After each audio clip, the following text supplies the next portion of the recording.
Good evening. Coming up tonight. USC student government election results are in. And hear about Gamecock baseball's victories this week.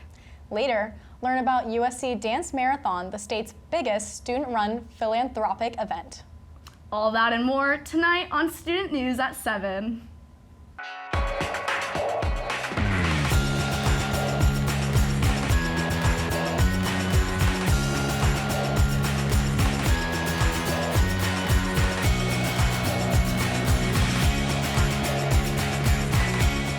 Live from the Kennedy Greenhouse Studio. This is Student News at 7. Good evening, Carolina. I'm Bridget Bruchalski. And I'm Erin Smith. Thanks for joining us tonight. USC's student government elections came to a close last night as the elections commissioner announced the winners. All candidates ran unopposed this year. Peyton Byers will follow Emmy Thompson as the next student body president with Vice President Courtney Tax. Their campaign mainly focused on campus infrastructure, safety, overall student experience, and improving campus Wi-Fi. Maura Hamilton has been elected as Speaker of the Student Senate, and Jacob Wyatt is the new treasurer. As for the Student Senate, there are still vacant seats. Hamilton told the Daily Gamecock that she hopes to fill all 50 spots. Out of the 45 current student senators, only 9 returned for the next session. The rest did not choose to run again. USC's new student government members will be inaugurated on Wednesday, March 20th in Rutledge Chapel from 4 to 5:30. A new agreement between USC, Clemson, and the South Carolina Technical College system is changing how students can transfer over credits to four-year universities. The statewide transfer partnership agreement ensures that students transferring from one of the 16 state technical colleges will be granted 30 credit hours for core courses. This agreement prevents students from losing some of their course credits when they transfer. This agreement comes as a result of the state legislature urging the schools to find a way to reduce the cost of pursuing a bachelor's degree. The agreement also allows a reverse transfer option where the university will send a student's transcript back to the technical college if a student opts for an associate degree from their technical college. I think this is a great way for students to make sure they're not losing those credits when they transfer, which is going to ultimately help them reduce costs in pursuing their bachelor's degree. Yeah, I know a lot of transfer students have difficulty, transferring over their credits, so I think this is a great opportunity for them to take advantage of. USC's historic horseshoe is frequented by students every day. They may not know that the historic artifacts lay beneath their feet. SGTV reporter Grace Berkery has the story.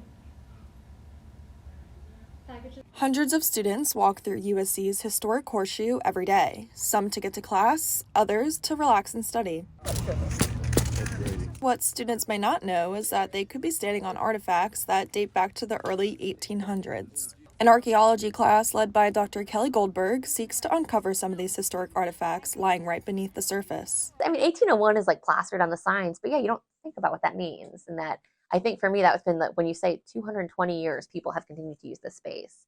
That to me is the jolting. Wow. Using ground-penetrating radars before excavation begins helps to identify optimal digging spots while avoiding obstacles like power lines buried underground. Today's work of action is digging right where the first USC president's house stood in 1807, as well as next to Rutledge College where other original foundations were located. Goldberg says that while the findings are usually small, they're all puzzle pieces to the stories of the people who used to live here. As for her students, Goldberg says they've been excited about being able to contribute. It just sounded really cool. I had definitely never done a class I've had labs before, but none where you're outside for 3 hours digging and sifting through dirt. As the students dig, they dump sections of the soil into bins, shake them up, and pick through them. Coal and pieces of metal are the most common findings, all of which are put into paper bags to be taken back to the lab for analysis. The discoveries so far have been put into a living exhibit at the McKissick Museum and get swapped out every couple weeks. The goal is that by the end of the semester, the findings can be combined into a larger scale exhibit, tracing the rich history of USC's horseshoe firsthand. For SGTV News, I'm Grace Berkery. Thanks, Grace. How cool is that? I walk the horseshoe every day, but little did I know we have a bunch of, little artifacts underneath our feet. Who knew? I know. And it is the horseshoe is so old, and they emphasize that so much on our tours that, like, I can't even imagine what all can be down there. Yeah, and I can't believe I just missed that going on. Yeah. I guess I was just there at the wrong time. Yeah. As USC continues to accept more incoming students, class sizes have been increasing year by year. University housing is often a popular choice for students beyond their first year. However, options for upperclassmen are starting to dwindle. Due to the overwhelming number of students interested in university housing, the university implemented a new system which only guarantees a place for those who are randomly selected. That means that every applicant will not have secure living accommodations for the upcoming academic year. Right now, upperclassmen who want to live on campus and are not a part of the Honors College or Capstone program only have one option of residency, Park Place, which is also one of the most expensive options on campus for the on-campus residencies. Coming up after the break, SGTV reporters Karenna Porter and Violet Raftery will give us the latest in sports. You don't want to miss it. Welcome back, everybody. I'm Karenna Porter. And I'm Violet Raftery, here to give you the latest in sports. Gamecock Baseball hosted a pair of midweek matchups, starting with Winthrop on Tuesday and then Queens last night. After finishing the opening series off strong with a 7-inning run rule no-hitter on Sunday, South Carolina ended another game 2 innings short on Tuesday. They secured the 12-2 win after a 3-run 7th inning capped off a night of strong offense. Designated hitter Tyler Causey put up a game-leading 4 runs batted in part due to his first home run in a Gamecock jersey, while the pitching staff limited the opposition to a combined 3 hits across 7 innings. And the South Carolina team was back on the field yesterday. Our Dakota Morris has the story.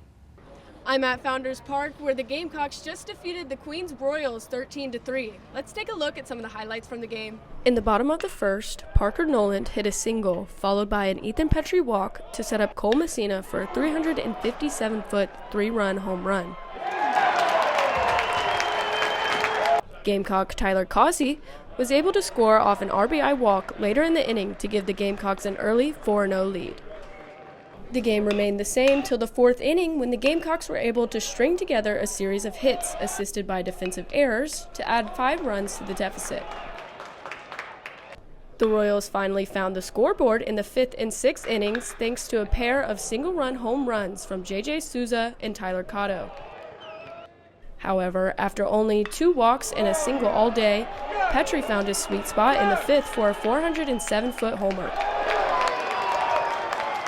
Chris Veach came in to pitch for the Gamecocks in the 7th and completely shut down the Royals with the perfect 3-up, 3-down inning. 7 different Gamecock pitchers saw the mound for a combined 142 pitches and 17 strikeouts, while the Royals used an equal 7 pitchers for a combined 234 total pitches and 10 strikeouts. In the top of the 8th, the Royals' designated hitter Connor Manco added 1 more solo home run to the board to bring the score to 3-10. The Gamecocks collected the last 3 runs needed for a run rule in the bottom of the 8th. With 2 outs, the Gamecocks took 4 walks, a single, and a hit by pitch to walk off the game.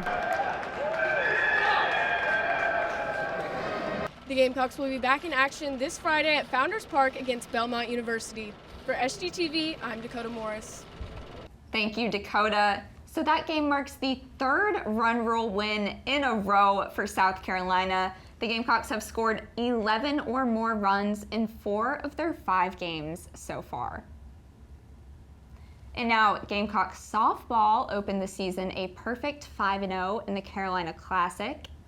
Then they traveled to Mexico for the Puerto Vallarta Challenge this past weekend. South Carolina went 3 for 4 in the tournament, beating Utah, UC Davis, and UC San Diego, but falling in a close contest to Wichita State. Their final game of the trip was a run rule victory over the UC San Diego Tritons. The Gamecock offense erupted against the Tritons, driving in 18 runs in just 5 innings. Freshman Regan Bennett pitched a complete game and gave up just 1 run to record her 2nd win of the season. Now, she also took to the plate herself, hitting 2 home runs for 3 RBIs and 4 at-bats. Fellow freshman Sage Margetko was named to the all-tournament team along with senior Anaya Black. The team brought that confidence back to Columbia and beat the Furman Paladins 8-0 in yet another run rule win last night. Elena Vaughter pitched a complete game of her own, recording 8 strikeouts and only allowing 1 hit, 1 walk, and no runs. It's the first South Carolina shutout of the season and the 3rd run rule victory in the past week. Next on the schedule is the Gamecock Invitational starting tomorrow. I think it's wild to see that both our baseball and softball teams have been starting off their seasons with these run rule wins. They're getting it done in less than 7 and 9 innings. Yeah, I agree. Both teams are looking really good. It'll be interesting to see what they can do with their seasons. Absolutely. Women's basketball head coach Dawn Staley is on the Naismith Coach of the Year watch list. Staley has won the award 3 out of the last 4 years. The Gamecock women's basketball team is 25-0, the only undefeated D1 basketball team in the nation, and are currently ranked first. The current list consists of 15 head coaches, and the Naismith Coach of the Year will be announced on April 3rd. Other nominees include Kevin McGuff of Ohio State, Tara Vanderveer of Stanford, and Lisa Bluter of Iowa. Tonight, Staley is looking for her 600th win as the Gamecocks take on the Alabama Crimson Tide at Colonial Life Arena. Now, in addition to being a crazy, amazing coach, Dawn Staley was out signing autographs, taking pictures with some students the other day. That looked really fun. I saw she was also handing out t-shirts. It's nice to see her being involved in her community. And you were talking about how she's going for another win record tonight, but any win from here on out in the SEC will be just another one onto their new record of consecutive SEC wins that they picked up last game. Yep, it's incredible. Gamecock receiver Xavier Legette is the winner of the 2023 Blanchard Rogers Trophy, the South Carolina Football Hall of Fame announced Tuesday. The Blanchard Rogers Trophy is the award for South Carolina's most outstanding football player. The award is South Carolina's equivalent to the Heisman. The 5th year finished with 71 receptions for 1,255 yards and 7 touchdowns. Legette will participate in the NFL Combine and is projected to be a top receiver in the NFL Draft. Legette will be honored at the 11th annual enshrinement ceremony on April 18th at Hotel Hartness in Greenville. Coming up after the break, SGTV entertainment reporters Ali Popielarczyk and Emma Wyatt will lay down the talk of the town. Stay tuned. Welcome back, Carolina. I'm Emma Wyatt. And I'm Ali Popielarczyk, here to give you the latest in this week's entertainment. Do you want to dance your heart out this Saturday? If that's up your alley, then head over to the Strom Thurmond Wellness and Fitness Center for the USC Dance Marathon's main event. Their year-long fundraising events have come down to this, the 14-hour-long dance party that lasts from 8 a.m. to 11 p.m. Everyone who's interested can register ahead of time using the link in the USC Dance Marathon Instagram page, but walk-ins are also able to get registered day of. This is the state's biggest student-run philanthropic event where all proceeds go towards the Child Life program at Prisma Health Richlands Children's Hospital. Donations will be collected during the day throughout the page, Donor Drive, and donations will be doubled during matching hour. The full schedule breakdown is emailed upon registration. Everyone is given templates when they sign up to post on social media platforms to encourage their friends and family to give back. All donations will help those in the hospital with coping strategies, procedural support, and memory-making outlets. There will also be 2 meals provided throughout the event, with lunch including Chick-fil-A nuggets, sandwiches, so much more, and dinner having pizza, treats, and various fruit and vegetable trays. Participants are welcome to come and go as they please, but staying for the full day is highly encouraged.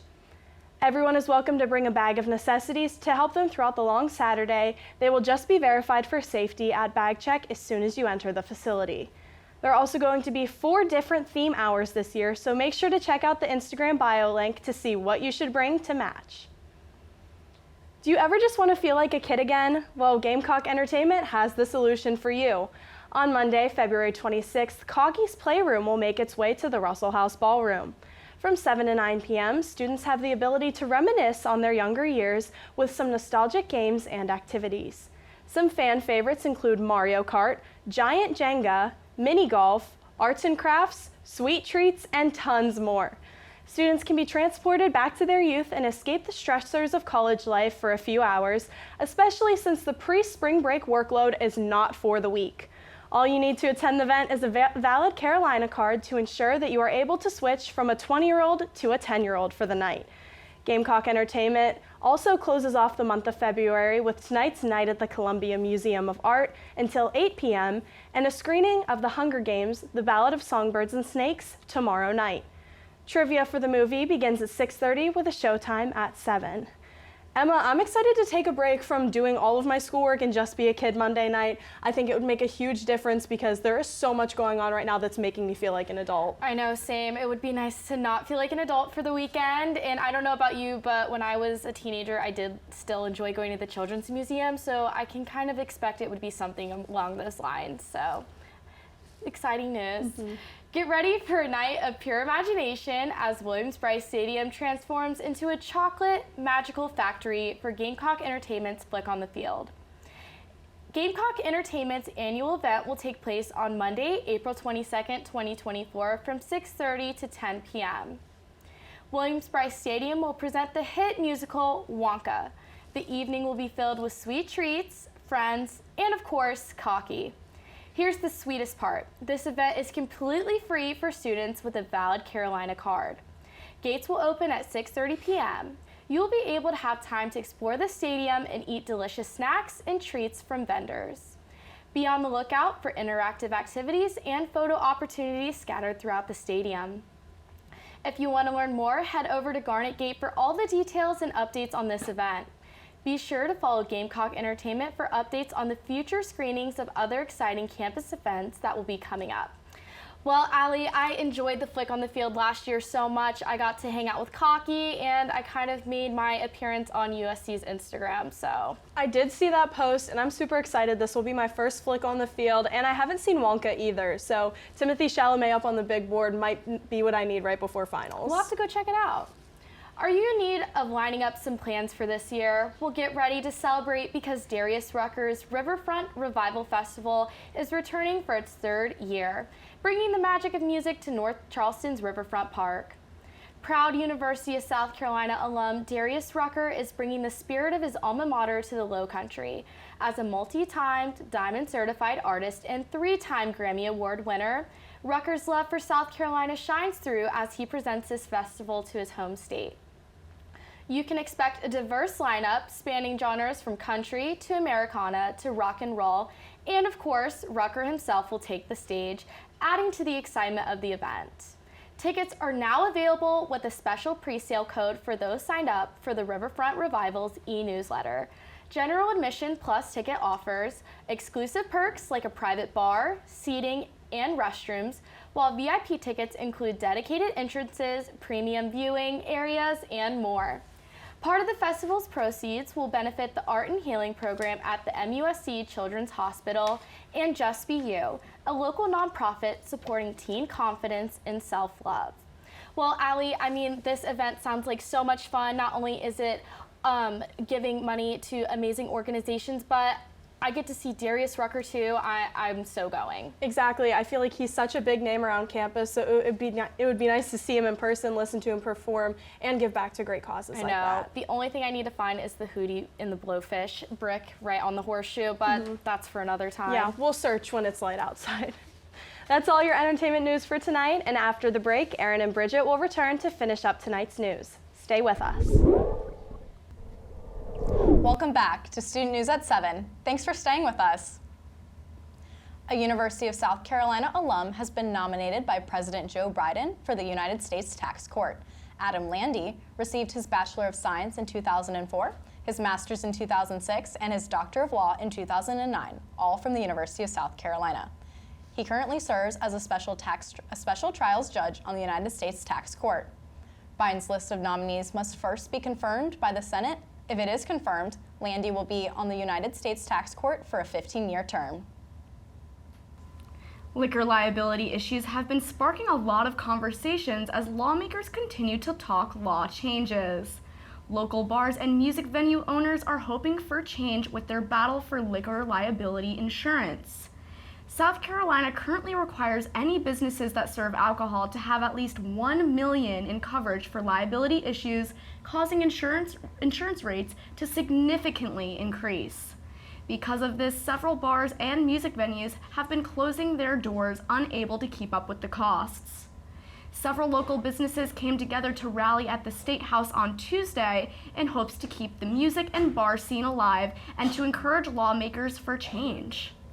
SGTV reporter Clarissa Meyer was at the scene. Hear your lips make a sound. 30 notes in the mailbox. I wanna tell you that I'm coming. Hoping to make some noise, a rally held at the State House this past Tuesday is pushing for reform on the South Carolina liquor liability laws. South Carolina Venue Crisis organized the rally, joined by insurance agents, business owners, musicians, and a representative calling to take action. State law currently enforces $1 million in liquor liability insurance for businesses selling alcohol even with having no claims against them. Restaurants, music venues, and more have been suffering from these rising costs, leaving some to close down indefinitely. If people don't stop and do something now, all your mom and pop places are going to be shut down, and everywhere you look is going to be Outbacks and Olive Gardens. Supporters of the reform want to see personal liability to take loads off from being all on the business. Goes back to we need more personal responsibility. We need lower limits for the bars so that they can be deemed affordable. Working towards this reform means needing to have the community support, and today's crowd wasn't in that favor.